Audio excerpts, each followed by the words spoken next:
Hello and welcome to बिटेरिंग। साथ में मिलकर शुरू करते हैं ज़िंदगी की दूसरी इनिंग। फिडेलिटी की एक बहुत बढ़िया रिपोर्ट आई है बिटकॉइन पे। मैं पूरी एक्सप्लेन करता हूँ, आपको मज़ा आ जाएगा ये रिपोर्ट पढ़ के, ठीक है ना? तो मैं शेयर करता हूँ, सीधा उस पे चलते हैं। लेकिन सबसे पहले बल्ले-बल्ले हो रही है। बिटकॉइन 81,609 यूएस डॉलर पे पहुँच गया। मतलब बिटकॉइन के अंदर पिछले 24 घंटे में 3.5% बढ़ गया है भाई। 81,612 पे पहुँच गया है। सो नेक्स्ट टारगेट बिटकॉइन का जो है 85,000 यूएस डॉलर, अगर वो क्रॉस कर गया तो बता रहे हैं कि काफ़ी बुलिश सेंटीमेंट बनेगा। और इस टाइम काफ़ी सारे, इनफैक्ट अभी बहुत सारे ऑल्ट कॉइन्स तो नहीं बढ़ रहे हैं, बट बिटकॉइन एंड इथेरियम भी ठीक है, अभी लैकलस्टर है, but bitcoin is 81,609 US dollar के ऊपर, which is like very good news. ठीक है, तो सबसे पहले तो इस खबर पे चलते हैं। आपने ये देखा होगा कि कंपनीज बिटकॉइन को दबा के बाय कर रही थी जब आप डर रहे थे। तो क्वार्टर वन जो 2026 का था, उसके अंदर आप ये देख सकते हो कि कितने सारे बिटकॉइन की एक्यूमुलेशन करी कंपनीज ने। एक तरीके से आप ये समझो कि 50,351 बीटीसी बाई किया कंपनीज ने। क्वार्टर वन 2026 का ये हाईएस्ट एवर था सिंगल क्वार्टर में किसी के, जब कंपनीज ने बिटकॉइन को एक्वायर किया। आज की डेट में 1.15 मिलियन बीटीसी एक्वायर कर चुकी हैं कंपनी कॉर्पोरेट्स। और वो 187 जो पब्लिकली लिस्टेड कंपनीज हैं जो बिटकॉइन को बाय कर चुकी हैं। इसमें इन हेज फंड्स का ना बहुत बड़ा रोल है। खासकर जैसे फिडेलिटी है, ये किस तरीके से जाके इन कॉर्पोरेशंस को समझा रहे हैं। देखो, ये एक रिपोर्ट है, मैं इस रिपोर्ट को समझाता हूँ इसमें बेसिकली क्या है। This video is powered by Mudrex. Mudrex एक इंडियन क्रिप्टो एक्सचेंज है जहां पे आप अपनी क्रिप्टो की इन्वेस्टमेंट और ट्रेडिंग की जर्नी शुरू कर सकते हैं। मुद्रेक्स का वेबसाइट वर्जन और मोबाइल ऐप दोनों अवेलेबल है। सबसे पहले वेबसाइट पे चलते हैं। यहाँ डैशबोर्ड पे आते ही आपको मार्केट का एक क्विक ओवरव्यू मिल जाता है। यहाँ एक बहुत ही इंटरेस्टिंग फीचर है कॉइनसेट्स, जिसके अंदर आप एसआईपी स्टाइल में अलग अलग बास्केट्स के अंदर इन्वेस्ट कर सकते हैं। अब देखते हैं मुद्रेक्स का मोबाइल ऐप। लॉगिन करते ही डैशबोर्ड ओपन हो जाता है जहां पे आप मार्केट की प्राइस मूवमेंट्स को, अपनी एक्टिविटीज को ट्रैक कर सकते हैं। पोर्टफोलियो टैब को क्लिक करके आप अपने पोर्टफोलियो की परफॉर्मेंस और अपनी होल्डिंग्स को भी ट्रैक कर सकते हैं। इसमें एक बहुत ही अच्छा फीचर है कॉइन सेट्स, जहां पे अगर आपको क्रिप्टो की बहुत ज्यादा नॉलेज नहीं है तो आप यहाँ पे बास्केट्स को पिक कर सकते हैं। और इंडिविजुअल कॉइन की जगह आप बास्केट को जैसे म्यूचुअल फंड स्टाइल की तरह आप यहाँ पे बास्केट के अंदर इन्वेस्ट कर सकते हैं। और अगर आप डायरेक्टली इंडिविजुअल कॉइन में इन्वेस्ट करना चाहते हैं तो वो भी आप इन्वेस्ट कर सकते हैं। एक या तो वन टाइम या रेकरिंग, दोनों ही यहाँ पे तरीके अवेलेबल हैं। क्रिप्टो के साथ साथ आप यहाँ पे गोल्ड के प्राइस में भी एक्सपोजर ले सकते हैं। तो यहाँ पे आप डायरेक्टली गोल्ड तो बाय नहीं करते, लेकिन आप जॉट टोकन को बाय करते हो जो कि गोल्ड के प्राइसेस के बेसिस पे अपनी मूवमेंट बनाता है। तो एक बार मुद्रिक जरूर ट्राई करना। अगर आप इंटरेस्टेड है तो डिस्क्रिप्शन में लिंक है। सबसे पहले इस रिपोर्ट को स्टडी करते हैं, ठीक है? ये रिपोर्ट अभी फिडेलिटी की है, बहुत ज़बरदस्त रिपोर्ट है। ये रिपोर्ट ये कह रही है कि अगर हम पिछले 10 साल में देखें, ये बेसिकली ये कॉर्पोरेट्स को कन्विंस करने के लिए रिपोर्ट बनाई गई है, ठीक है? ये जो कंपनीज़ होती हैं, तो उन कंपनीज़ के पर्सपेक्टिव से समझिए। मान लीजिए कि आप एक कंपनी है, तो ये फिडेलिटी उनको बोल रहा है कि देखो भाई, 10 साल की अगर हम कंपैरिज़न देखें तो बिटकॉइन ने पिछले 10 सालों में 20,224% का रिटर्न दिया है। साल का देखें तो 70% का रिटर्न दिया है। और वहीं अमेरिकन जो स्टॉक्स हैं, उन्होंने 278% का रिटर्न दिया टोटल पिछले 10 सालों में। और अगर हर साल देखें तो 14% का रिटर्न दिया है। और स्टॉक्स को देख, अगर हम इमर्जिंग स्टॉक्स को देख लें, तो मतलब अगर अगर किसी ने यूएस स्टॉक्स को बीट किया है तो वो गोल्ड ने बीट किया है। गोल्ड ने अगर देखें पिछले 10 सालों में, जिसको हम सबसे इग्नोर मानते हैं, तो गोल्ड ने 300% का रिटर्न दिया पिछले 10 सालों में। और अगर हर साल देखें पिछले 10 सालों में, तो हर साल 15% का रिटर्न देता है गोल्ड। तो ये कह रहा है कि किसी भी हालत में अगर आप देखो तो बीटीसी ने बहुत बढ़िया रिटर्न दिया है। मतलब हर साल एवरेज बीटीसी 70% का रिटर्न देता है। हाँ, ठीक है, बीटीसी वॉलेटाइल ज़रूर है। वो मतलब स्टैंडर्ड डेविएशन, मतलब ये 74% का स्टैंडर्ड डेविएशन है, और 76% का ये अपने ऑल टाइम हाई से नीचे भी आ जाता है। बाकी अगर आप देखो तो कोई भी इतना नहीं आता है। कमोडिटीज़ में -53%, स्टॉक्स -25%, -29%, इमर्जिंग स्टॉक्स -35%, लेकिन बीटीसी की तरह तो कोई भी नहीं गिरता, लेकिन फिर बीटीसी की तरह कोई रिटर्न भी नहीं देता। ये बात बहुत ज़रूरी है। और यहाँ पे ना ये बहुत ज़रूरी चीज़ होती है सॉर्टिनो रेशियो, जिसको मैं आगे भी समझाऊँगा। लेकिन सॉर्टिनो रेशियो यही कहती है कि बीटीसी में वॉलेटिलिटी ज़रूर है, लेकिन अपसाइड ज़्यादा है। तो ये सॉर्टिनो रेशियो जितनी हाई होगी, इसका मतलब ये कि अगर आपने 1 यूनिट लगाया, आपने 1 यूनिट का रिस्क लिया, तो आपको 2.24 यूनिट हो गए। तो बेसिकली आपका आप यहाँ से अंदाज़ा लगाएँ तो 2 गुना से ऊपर का आपका जो है रिस्क रिवॉर्ड है। बेसिकली आपको जो रिटर्न आया वो 2.24 का हो गया। आपने 1 यूनिट का रिस्क लिया था। तो ये सॉर्टिनो रेशियो होती है, ठीक है? तो ये आपको क्लियर हो गया। उसके बाद हम आगे चलते हैं कि रिपोर्ट आगे और अच्छी-अच्छी चीज़ें बता रही है।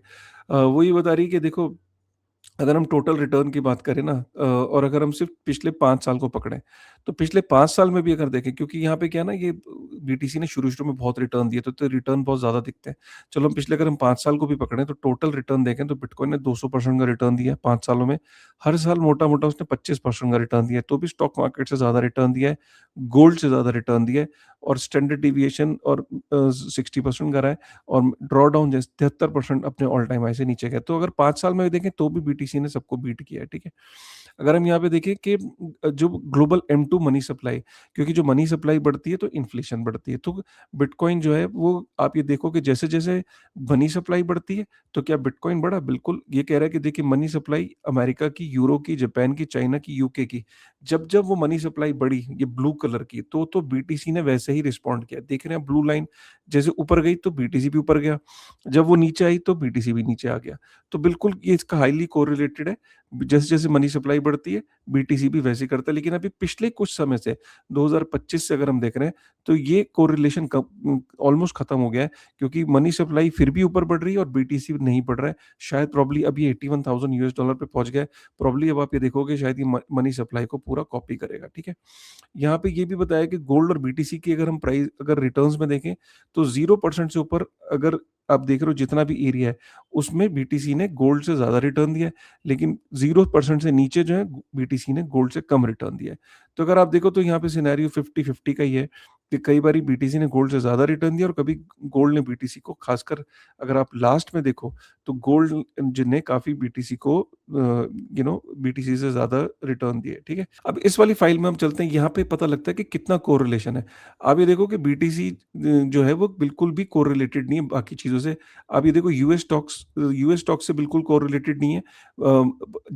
कोरिलेशन का मतलब ये होता है कि अगर ये फिगर जितनी 1 की तरफ होगी, तो इसका मतलब वो एसेट क्लास इस एसेट क्लास से बहुत कोरिलेटेड है। मैं एक एग्जांपल देखता हूँ।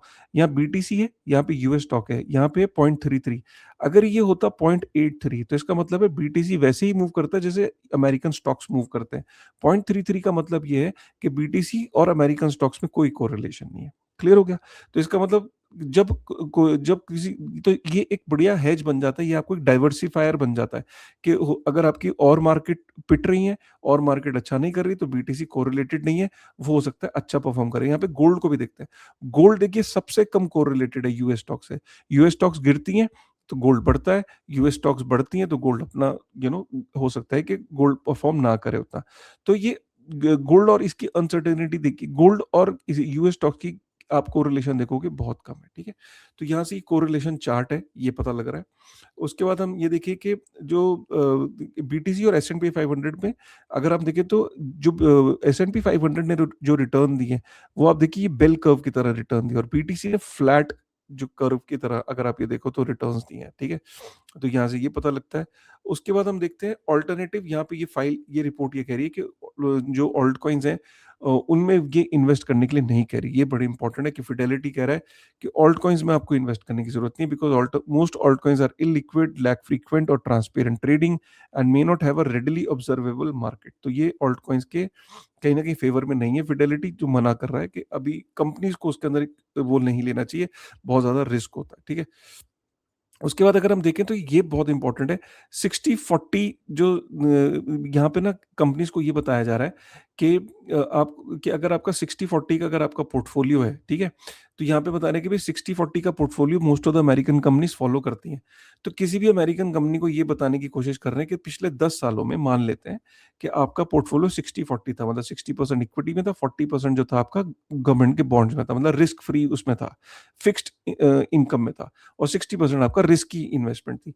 ये कह रहे हैं कि मान लेते हैं कि अगर आपकी बिटकॉइन में 0% आपने एलोकेशन दिया, तो आपके पोर्टफोलियो ने कैसा परफॉर्म किया पिछले 10 सालों में। तो ये कह रहा है पिछले 10 सालों में अगर आपने 0% बीटीसी बाय किया और सिर्फ 60-40 का आपने पोर्टफोलियो मेंटेन किया, तो आपको 9.44% का रिटर्न आया। लेकिन अगर आपने बीटीसी को 10% एलोकेशन दे दी होती, तो 24% का रिटर्न आता। अगर आपने बीटीसी को 5% की एलोकेशन दे दी होती पिछले 10 सालों में, तो 17% का रिटर्न आता। 1% की एलोकेशन दे दी होती तो 11.25% का रिटर्न आता, तो भी ज़्यादा रिटर्न आता। तो कहने का मतलब ये कि थोड़ी-सी भी अगर एलोकेशन अगर बीटीसी को दे दी होती कंपनीज़ ने, तो वो अपने नॉर्मल रिटर्न को बीट कर देते। मानते हैं कि बीटीसी ज़्यादा वॉलेटाइल है। यहाँ पे आप देखो 18.41% की वॉलेटिलिटी है, यहाँ पे 10.26% की वॉलेटिलिटी है, लेकिन वॉलेटिलिटी है तो रिटर्न भी है। और यहाँ पे ये सॉर्टिनो रेशियो देखिए, सॉर्टिनो रेशियो ये कहती है कि जब आपने 1 यूनिट का रिस्क लिया तो आपको रिटर्न आया 1.09, लेकिन यहीं अगर आपने बीटीसी को 10% आपने 10% बाय कर लिया होता अपने पोर्टफोलियो में, तो 1 यूनिट का रिस्क होता तो 2.62 यूनिट का आपको रिटर्न आता। तो ये बता रहा है। प्लस ये बता रहा है आपका पोर्टफोलियो मैक्सिमम जो डाउन गया जब आपने बीटीसी को एक्यूमुलेट नहीं किया तो 20% गया, और यहाँ अगर कर लेते 10% तो ज़्यादा से ज़्यादा 26% डाउन चला जाता, तो क्या ही फ़र्क पड़ता। तो ये इस तरह की जो कैलकुलेशंस जो हैं इस रिपोर्ट के अंदर हैं, और ये भी बताया कि अगर हम चलो पिछले 5 साल का पकड़ें, तो भी बीटीसी ने 10% अगर आप करते तो भी आपके पोर्टफोलियो को बीट किया उसने। जो वो पोर्टफोलियो जिसमें बीटीसी नहीं है और जो पोर्टफोलियो जिसमें 10% बीटीसी है उसने बीट किया, ठीक है? तो ये इस तरीके से इस रिपोर्ट के अंदर ये बताया गया है, और काफ़ी अच्छी कॉम्प्रिहेंसिव रिपोर्ट है मेरे ख्याल से ये। तो I think it's a very good report. और एक और जो मैं यहाँ पे आपको फिगर एक चीज़ बताना चाहता हूँ कि क्वांटम कंप्यूटिंग का आप ये देख सकते हो कि थ्रेड बढ़ता चला जा रहा है। क्वांटम कंप्यूटिंग जो है अब माना ये जा रहा है कि उसकी इतनी उसको जो बिटकॉइन को हैक करने के लिए अब इतनी पावर नहीं चाहिए। कहने का मतलब ये कि सिर्फ पहले ही माना जाता था कि 5 लाख क्यूबिट चाहिए, मतलब बहुत पावर चाहिए बीटीसी पे अटैक करने के लिए, लेकिन अब ये माना जा रहा है कि 10,000 क्यूबिट के बाद भी आप बीटीसी पे अटैक कर सकते हो। तो 2030 से पहले बीटीसी पे हैकिंग अटेम्प्ट हो सकता है। इसमें ये माना जा रहा है कि 66% बीटीसी तो सेफ है। 25% भी सेफ हो जाएँगे, माइग्रेट कर जाएँगे सेफ एड्रेस पे। ये 9% जो है ना, जो सतोशी नाकामोटो के 1.1 मिलियन और जो बीटीसी हमेशा के लिए खो गए हैं, वो बीटीसी काफ़ी वल्नरेबल हैं, क्योंकि वो उन बीटीसी के जो पब्लिक एड्रेसेस हैं, वो फ्रीली अवेलेबल हैं पब्लिक ब्लॉकचेन पे, और वहाँ से हैकर्स पब्लिक ब्लॉकचेन में से पब्लिक की निकाल के उसमें से प्राइवेट की निकाल लेंगे और उन बीटीसीज़ को हैक कर लेंगे। तो करीब 1.89 मतलब 2 मिलियन बीटीसी मार्केट में हैकर्स के हाथ में आ सकता है और वो मार्केट के अंदर डंप कर देंगे। ये कभी भी हो सकता है 2030 से पहले हो। माना जा रहा है कि 2029-30 के आस-पास हो सकता है। तो अनटिल अनलेस कोई बीटीसी के अंदर कोई मेजर प्रपोज़ल ना आ जाए, ठीक है? तो ये एक इम्पोर्टेंट अपडेट है, और ये रिपोर्ट जो है ये गूगल और कैलटेक की रिपोर्ट है, ठीक है? गूगल और कैलटेक ने लेटेस्ट रिपोर्ट जो है रिलीज़ करी है, ठीक है? तो ये है। तो ये था गाइज़ आज की क्रिप्टो की ताज़ा खबर। उम्मीद करता हूँ आपको ये पसंद आया होगा। इसी तरीके के क्विक, थोड़े लॉन्ग फॉर्म, डेली बेसिस पे अपडेट अब मैं देना शुरू करूँगा। कमेंट करके बताइएगा, ठीक है? Thank you.